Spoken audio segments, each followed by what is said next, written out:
Good morning. Thank you, everyone. So yes, my name is Joe Slowik, and I'll be talking about offensive testing of ICS security, industrial strength, purple teaming. So first, who am I? I actually got my start as, well, a student, as everyone does, but as a philosophy student, which is very far removed from where I am today, and I realized the error of my ways, so I joined the Navy, as already stated, and doing things more on the offensive attacker side in that role. And then when I got out of that, I switched to a blue team defensive role, running incident response at Los Alamos National Laboratory for several years, and then moved over almost exactly 2 years ago now to Dragos, where I do ICS security. I was given the very flattering comment of being an expert. I'm not an expert. I just ask lots and lots and lots of questions, and hopefully some of them get answered and find out things along the way. And hopefully as a result of that, I can share some information with everyone present so that we all might advance a little bit together. But as far as what we're going to talk about today is, well, first we'll go through some definitions and preliminaries just to make sure that we are all reasonably on the same page with what we're talking about in terms of the industrial control environment, and then talk about an overview of attacks and adversary techniques, since we want to model how we test security based upon what's going on in the wild and what sort of options are available to us, and then go into security testing methodologies and applications for actual industrial control system focused purple teaming operations. So first off, what is an industrial control system? This might seem to be an obvious question or have an obvious answer, and yet it really doesn't, because if you ask 10 people, especially 10 people who are not intimately involved in the field, you'll get probably 7 or 6 different answers, some of which will be completely wrong. So for the scope of this argument, we'll talk about industrial controls as being those connected systems that control, monitor, or otherwise have some influence over an industrial process. In making that statement, what we're not going to talk about are your Internet of Things devices, your smart meters, smart doorbells, smart toasters, etc. Really just focusing in on what are purely industrial equipment, the things that you would find in a factory, an oil refinery, a power plant, etc. And when we talk about industrial control systems, what we've observed are a number of trends in how these systems operate that impact and influence how it is that we both treat them as defenders and how we can approach them as attackers, whether real attackers or attackers from a testing standpoint. So we're seeing an increasing adoption of information technology within control system environments, combined with an extension of the perimeter. Instead of things being air-gapped, you have increasing connectivity, and an increasing vendor interest in in industrial control security, like my company, so, for example. But first, the IT-ification of industrial control systems. What does that mean? Well, what we've seen is that due to increased efficiencies, integrating more commercial off-the-shelf hardware to realize cost savings, why build a custom system, develop a custom operating system when I can just rebrand a Windows device or a Cisco networked appliance, strengthen it, harden it somehow for a harsh environment, and then put it into the network.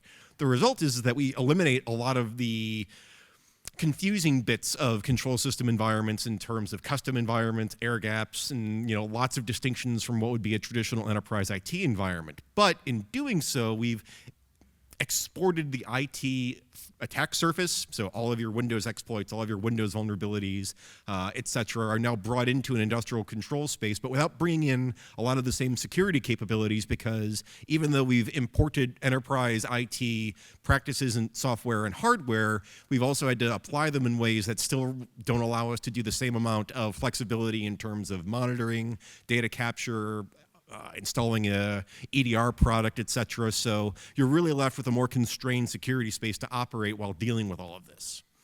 Meanwhile, as a result of some of these same trends, the perimeter no longer is you have this very much isolated industrial control network that shouldn't be connected to the internet, as anyone who looks at Shodan can tell you that that is not the case. But just by virtue of having to connect to vendor and contractor networks, for example, to receive updates or to send telemetry to the vendor of a particular product, or to allow for remote work and administration, not just the engineer working from home, so to speak, but an engineer at a single central location being able to access and control multiple field devices from that location at the same time. So RDP access, SSH access, VNC access, hopefully not, among other items. And then we're even seeing increasing use of cloud and off-premise sort of solutions in these fields, such as for data gathering, et cetera. So you're seeing increased links from what used to be fairly isolated networks to cloud-based deployments that introduce additional risks for connectivity and how to access otherwise sensitive equipment and machines. And finally, in looking at this from a vendor security perspective, we're seeing a trend towards one-size-all-fits security. So, the latest hotness, fashion, however you want to phrase it, is industrial control system security. This is exciting, important. You can blow up plants or shut off the power, et cetera.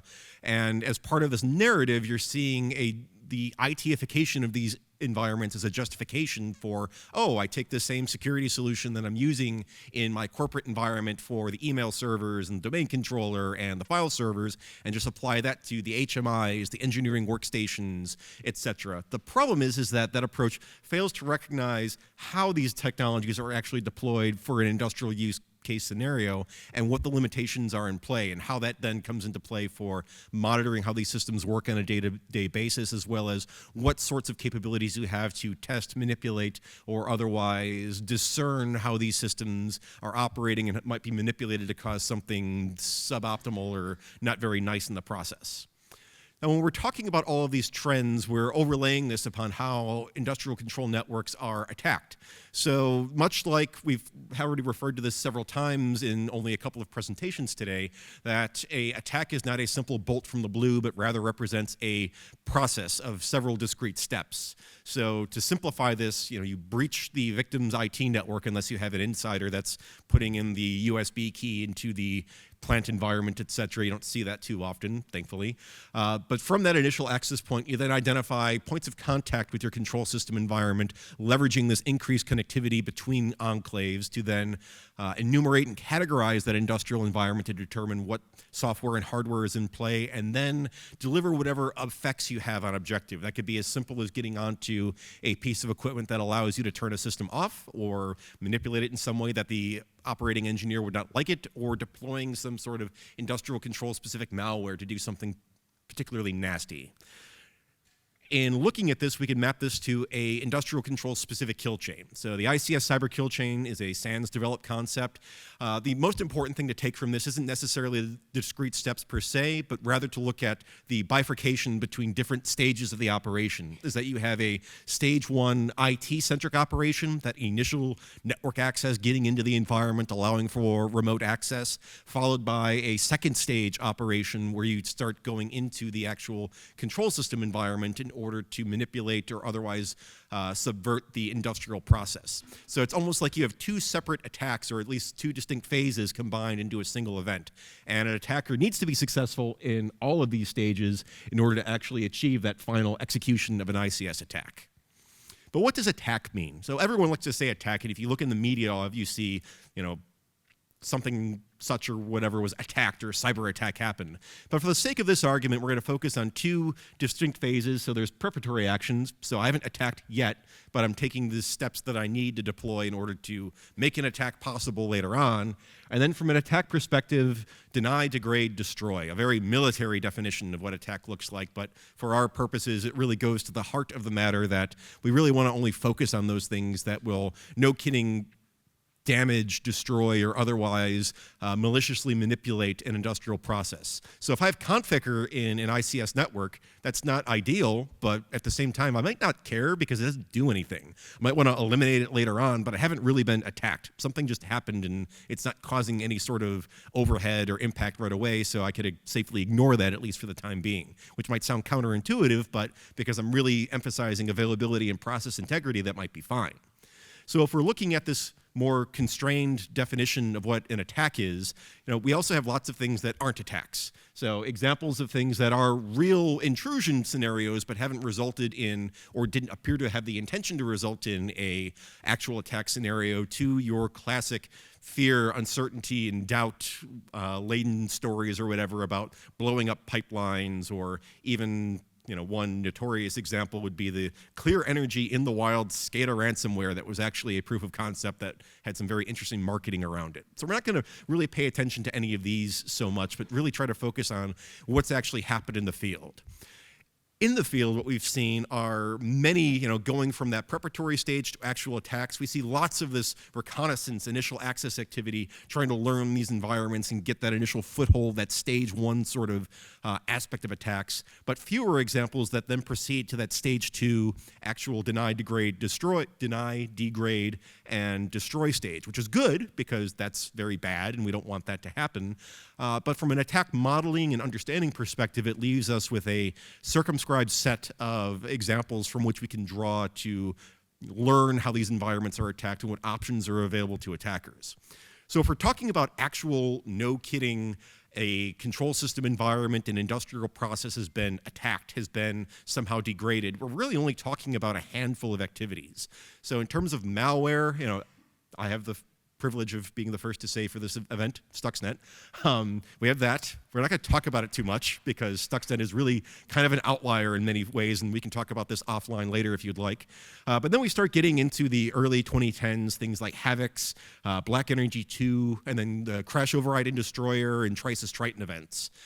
Reading in a little bit further in terms of ICS disruptive events, some of these didn't actually involve specific malware. So we have the 2014 German steel mill event, where a steel mill in Germany ended up basically ripping itself apart as a result of a cyber event, at least as reported by the BSI in Germany. Still not too many details on that one.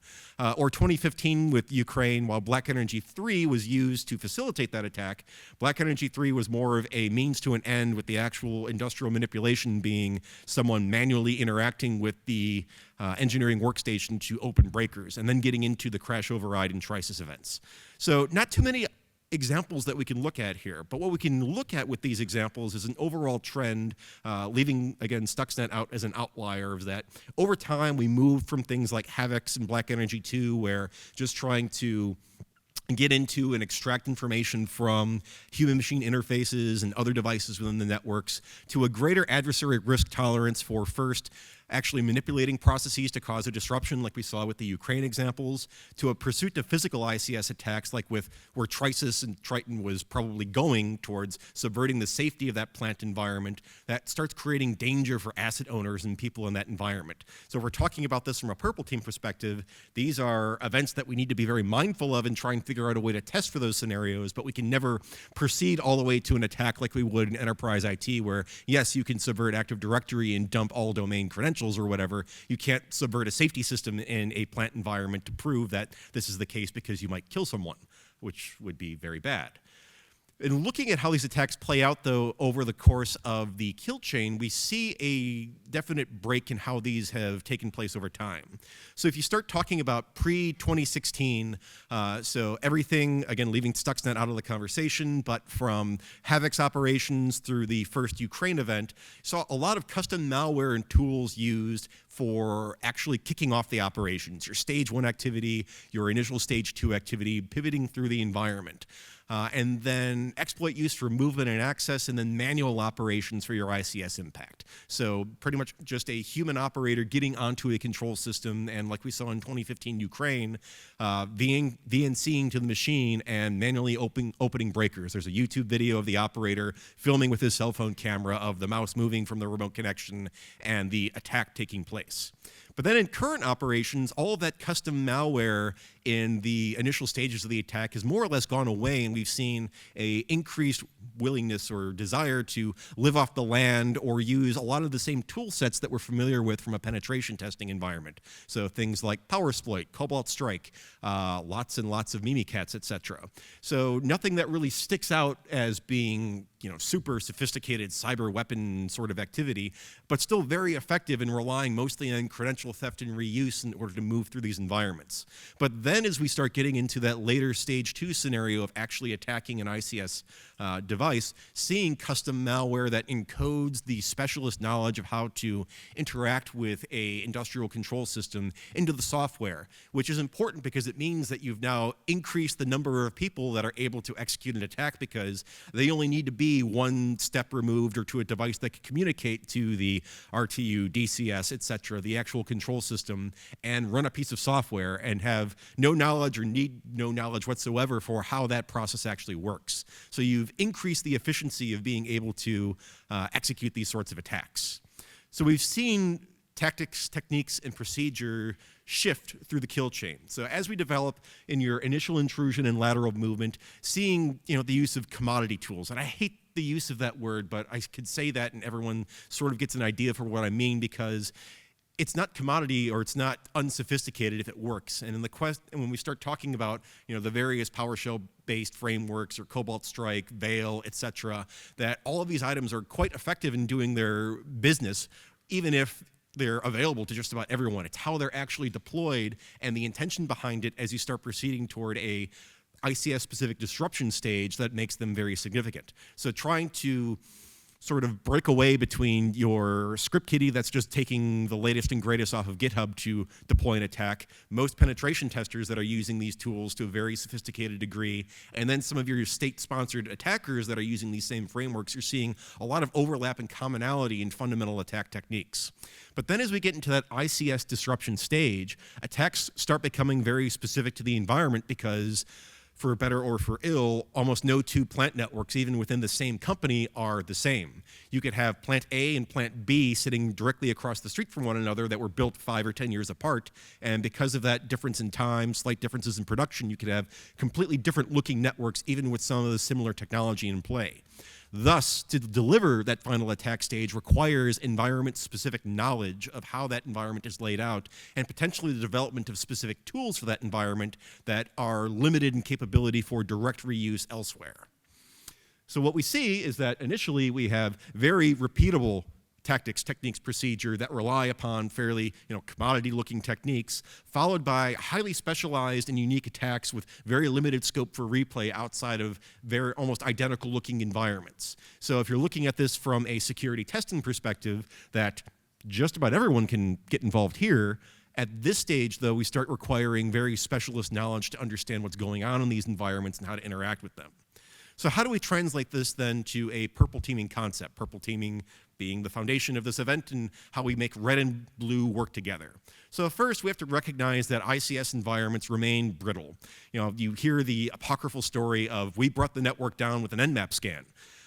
It doesn't happen very often anymore, but it's still a possibility, and your asset owners and operators remember these stories. So even if it might not be as true as it was 3, 5, or 10 years ago, the people you're interacting with are going to remember this and be very unwilling to allow for various levels of active operation on their network. Asset owners are basically conservative, and they're going to allow for as little leeway as possible for direct testing of systems.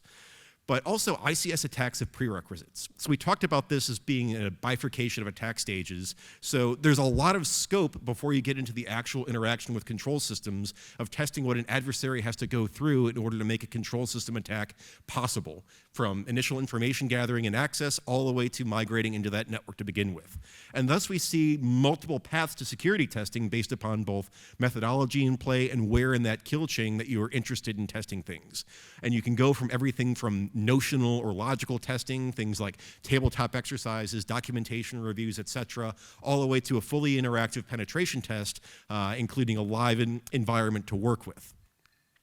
So when we talk about testing ICS security, there's things that need to be discussed and be made aware of in order to actually start taking this to the next level. So first is gaining asset owner trust.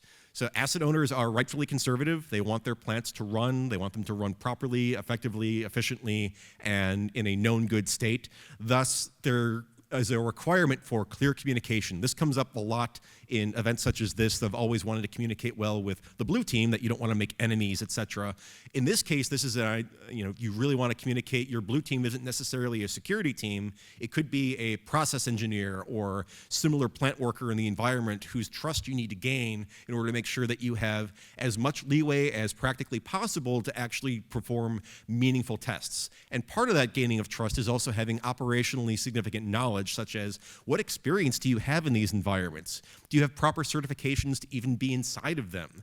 Do you need any training to get in that environment? Do you show up in sandals and shorts when you're supposed to be wearing something along the lines of a jumpsuit that's flame retardant and a hard hat, and so you wind up looking like an idiot when you show up on site? So these are considerations to take into play if you want to be taken seriously. But then from a purely technical standpoint, we've talked about from an initial IT sort of initial access perspective that just about anyone can contribute to the initial phases of a control system focused attack. But as you start proceeding down that kill chain, you start getting into a distinction between IT tools and, if they exist at all, ICS tools. And if they don't exist, do you have the capability of developing them? Do you know how to interact with control systems or what protocols are in play, from just a simple being able to read a scan of the network and identifying what systems are there versus what the network map or the network documentation says is there?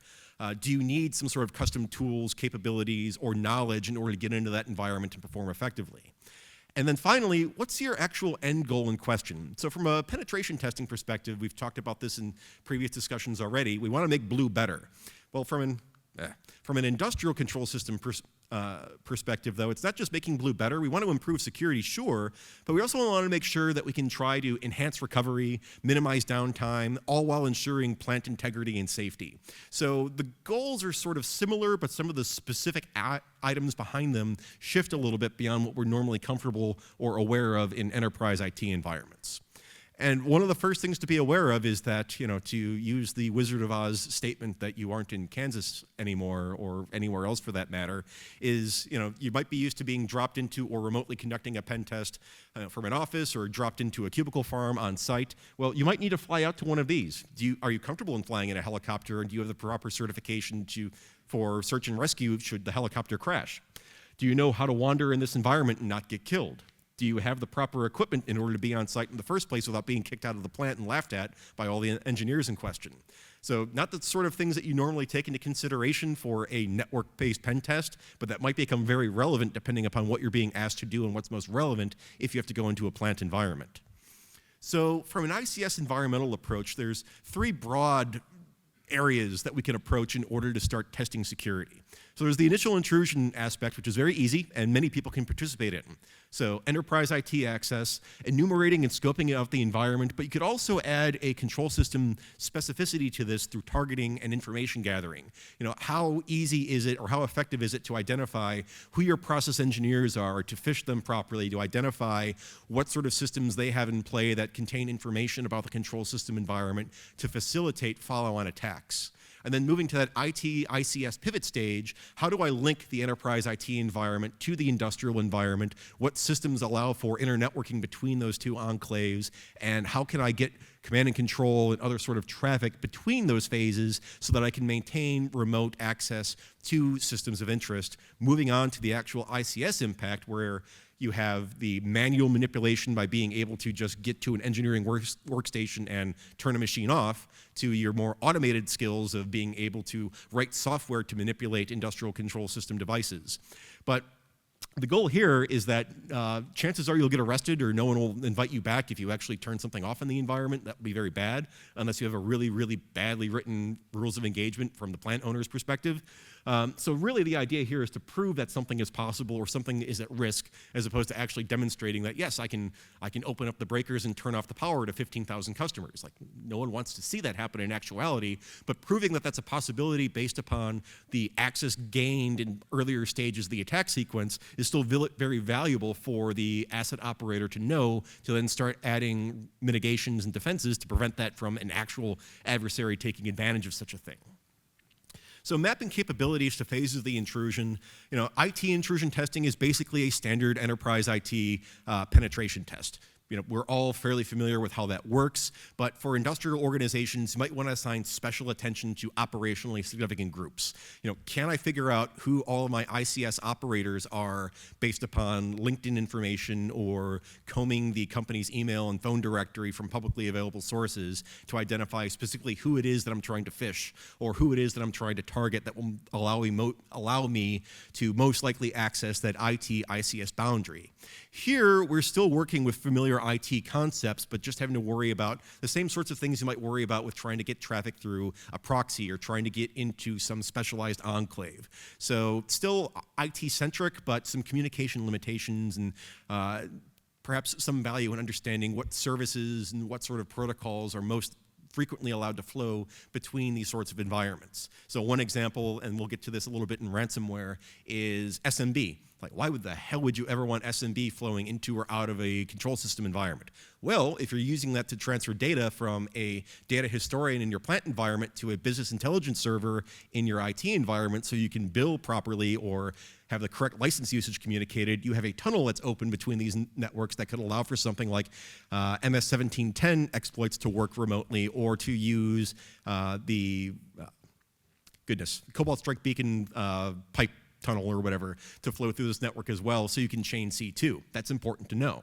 Now, as we start getting into ICS penetration, your options include targeting the plethora of Windows-centric systems that are in these environments that are not only susceptible to all the standard Windows tradecraft, but chances are one or more, probably more, patch cycles behind what you'd typically counter in your enterprise IT environment, opening up many possibilities for how you can access and otherwise get onto these systems.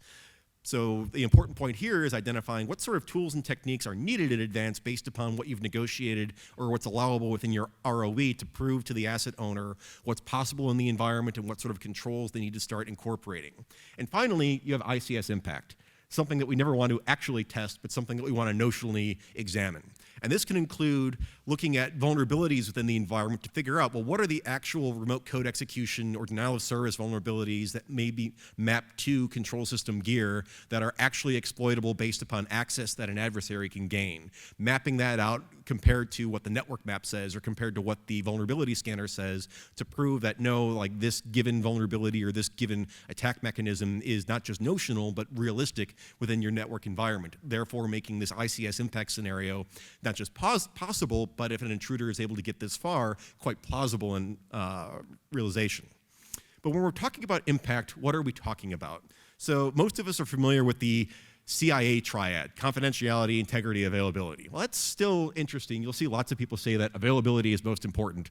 But really, from an ICS perspective, we're not focused on the classic CIA, but really focused on the process itself. The most important items are process integrity, is the process running in a known good state. Process safety, is everyone going to be safe and no one gets killed. And process reliability, known good inputs result in known good outputs, like you would expect computers to operate, except that seems to not happen all the time.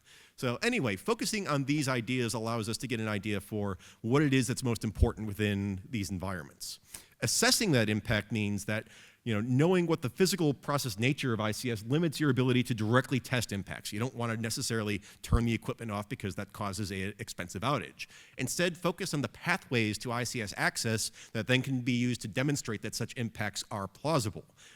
When desirable, and this could be either conducted in a lab with spare equipment or through a tabletop or otherwise documentation review exercise, you can play through the scenario of what an attack might look like and therefore glean information about what an actual attack scenario for the specific institution may look like and what impacts it might result in, allowing you to then start developing scenarios around recovery, response, and remediation.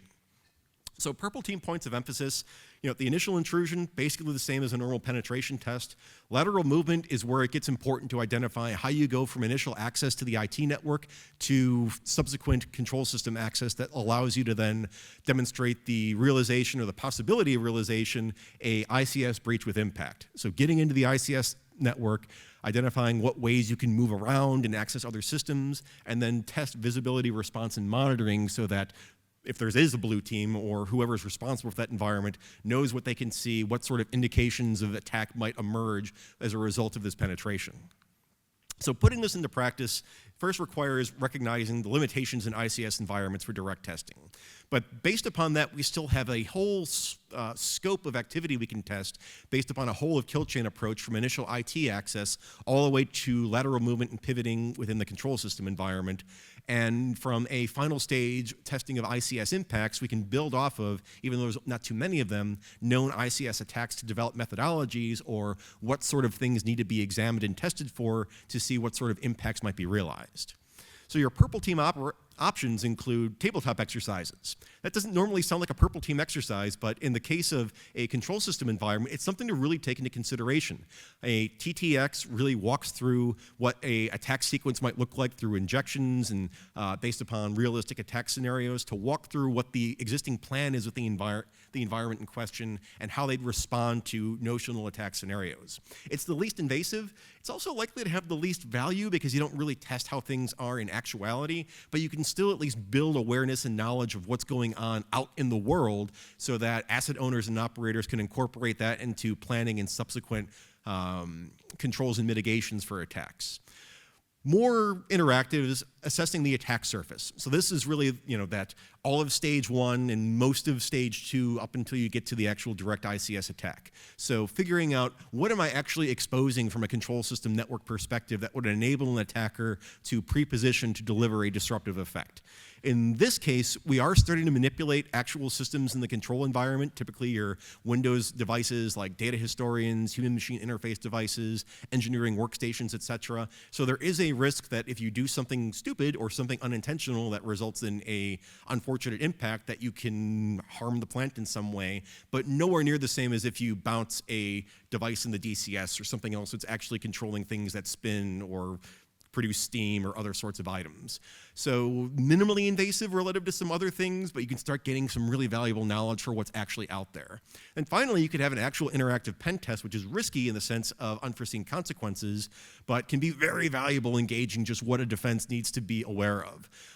This could be done in very specialized environments by taking equipment in a lab or working with vendors in order to test equipment offline to see, like, if a notional hacker were in the control system environment, what sort of capabilities can they leverage to hack a locomotive or to hack a aircraft or to hack a gas turbine, for example. So you're not going to see this in production too often, but the possibilities exist when working with the right people and if you have sufficient resources. So looking at attacker-focused scenarios, we have really 3 brushstrokes of things to look for. There's opportunistic infections that spread from IT to OT. There are directly disruptive ICS events, so turning off the power, flipping a switch, etc. And then most sophisticated of all, ICS integrity attacks, actually undermining the reliability, integrity, and the safety of the process in question. So from an opportunistic perspective, we've seen this in the case of wormable ransomware, and in the case of Lockergoga, maybe not so wormable, but where you have links between the IT and ICS network, like the SMB link I talked about earlier, or allowing HTTP or other sorts of protocols to flow out of the control system network, but also to flow into it, that even a not targeted attack like WannaCry can then sort of swim upstream to cross from IT into the ICS network and laterally move by propagating automatically to deliver a control system impact. We talk about Maersk, but there were a number of automotive plants, pharmaceutical plants that all are continuing to be impacted by MS-1710-based ransomware. So at that stage, because we're talking about something that spreads quite quickly and automatically, it's not just a question of knowing how do I block this, how do I stop this by reducing that attack surface, but also, as we've seen in the case with Norsk Hydro quite admirably, although quite expensively, how do I respond and recover from these attacks should they take place, and do I have that infrastructure, knowledge, and ability in-house in order to do that? When we start talking about direct disruptions, we can look at the 2015 and 2016 Ukraine events, where an attacker got in and then planned on directly disrupting the process in order to turn the lights off for several thousands of people for a period of time. So this might not seem that very sophisticated, but really is a very direct sort of attack, and this is something I'm hoping to do more research on in the future, so stay tuned. But in the course of something like a crash override in Destroyer, you have a multi-stage attack that results in a very discrete end state.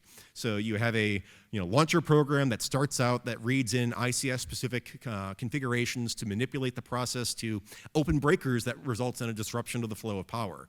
There was also a really nasty post-attack bit where there were some backup backdoors that were left in, as well as a distributed denial of service that, if it had worked properly, except the attackers screwed up the coding not once, but twice, which is hilarious. Please don't tell them that. This is recorded, I guess it doesn't matter. Anyway, but screwed up their attack package twice, using both a wrong version of the exploit and not properly coding how they created network sockets.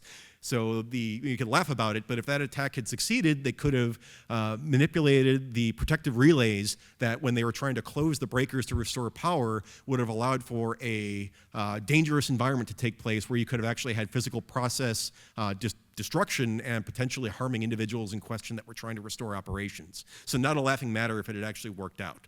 But in this case, what we're seeing from a direct disruption event is that first you want to figure out, well, can I control things that are in the ICS environment? If I get an implant in there, can I continue to talk to it and tell it what to do?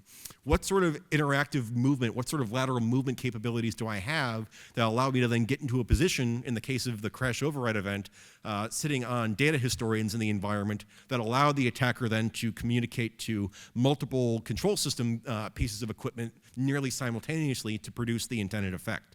So for this sort of example, you can do an interactive test for many of these items to see where you can get, and then for that final stage of like, okay, we get into the impact scenario, now we're talking about notional testing to see, okay, if this scenario presents itself, what do you do, how do you detect it, how do you restore operations? And this is actually something that I've done several tabletop exercises with some of my colleagues at Dragos, and it's been very informative for utility customers. So finally, we have ICS integrity attacks. This is your real game changer. Stuxnet actually falls into this, but again, we're not going to talk about it, but I keep mentioning it, so anyway. But most recently, what falls into this bin is the Trisys Triton event. So this was an attack on a safety system at a petrochemical plant in Saudi Arabia. So Trisys played out. Again, you'll see some similarities with crash override. You had an initial IT network intrusion using lots of off-the-shelf tools like a version of Mimikatz, but also straight-up Mimikatz, WMI implants, some other items that were then used to pivot through the network to gather sufficient credentials and access to pivot into the control system network, continue pivoting through credential capture to get onto a safety workstation from which the adversary deployed a piece of software that wasn't meant to directly disrupt the process, but rather to insert an in-memory rootkit on the device to allow manipulation of a safety instrumented system that governs, whether or not a process safely shuts down in the case of a unsafe condition in the plant. Now, we don't know exactly what the attacker intended to do with this, but it undermines the integrity and the ability of that safety system to preserve environmental safety, which means you have the possibility of an attacker undermining the conditions in that plant that preserve human life, which is pretty scary. So for an integrity attack, we already talked about all these initial stages that overlap with what we've talked about for that sort of stage 1, early stage 2 penetration testing that looks very similar to IT environments. But then when we start talking about, well, what do I do if an attacker's starting to do this? Well, you start coming across the same sort of tabletop exercises, but also documentation reviews and exercises into not just how do you recover, but how do you even show that you've recovered properly? So these are hard questions for people to answer and might seem outside the scope of a normal penetration test, but if we're talking about legitimate purple teaming, is very important. So if we're talking about industrial environments where the critical aspects for a plant owner is, do I know if my process is reliable? Do I know if it's safe? And do I know that the integrity is maintained? How do I prove those things if an attack has taken place? How can I show, not just in this really scary example of a plant being, designed to blow up or whatever, but how do I prove that I haven't altered the manufacturing tolerance for a group of industrial robots that increases the defect rate for your manufacturing? So what sort of processes, procedures, and technical capabilities are in play to detect, respond, and then recover from that scenario? Again, very different from what we think about from a traditional penetration testing, red teaming environment in IT networks, but vitally important given what are possible outcomes and very significant outcomes from an industrial perspective. So, takeaways and conclusions, and I'm going to have time for questions. I timed this awesomely. First off, there's a lot of gatekeeping when it comes to industrial control things that, if you're not an engineer or whatever, you have no business in this environment. Well, we've demonstrated that a lot of the attackers are operating on very fundamental IT intrusion principles for the majority of the attack process. Thus, there's a lot of scope for people who know a lot about how to break into networks to test a lot of the prerequisites towards delivering an ICS attack. But in order to really do this in a meaningful way, you need scope and purpose. So what's actually being tested, and how will those actions that you're taking be used to improve the security and the reliability of the industrial process in question that you're testing?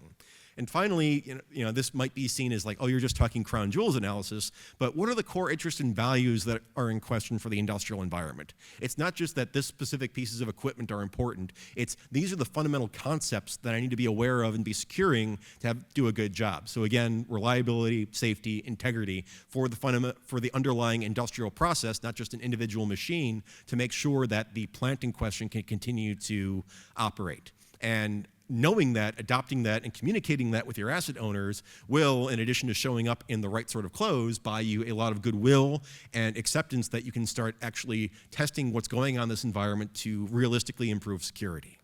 So when these slides are posted, and I need to get them to the conference organizers, but they'll be posted somewhere, I'm sure, some additional resources in case you want to read up on some things, but otherwise I do have some time for questions before we get into lunch.